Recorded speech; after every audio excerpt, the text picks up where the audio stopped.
মায়েরা আরো জোরে করো মায়েরা, আরো জোরে। রুদ্রা আর পারছি না, কিছু টাকা দাও। এই নাও টাকা।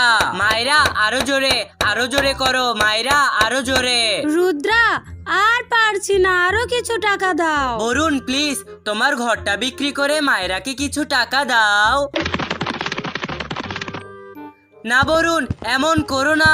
রুদ্রা তুমি আমাকে টাকা দাও না, প্লিজ দাও। এই নাও মায়েরা, আমার ভালোবাসাটা নাও।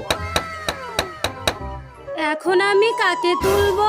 এই মায়েরা, তুমি কি বুঝতে পারছো না কাকে তুলবে? না সূর্য বন্ধু, তুমি আমাকে বলে দাও। বলবো, তবে তার আগে তোমার বন্ধুদেরকে বলে দাও যেন ভিডিওতে একটা লাইক করে রাখে আর একটা সাবস্ক্রাইব করে রাখে। আরে বা মায়েরা, তুমি বলার আগেই সকলে লাইক সাবস্ক্রাইব করে দেওয়া শুরু করে দিয়েছে। তোমার বিপদে যে সাহায্য করেছে তুমি তাকেই তোলো।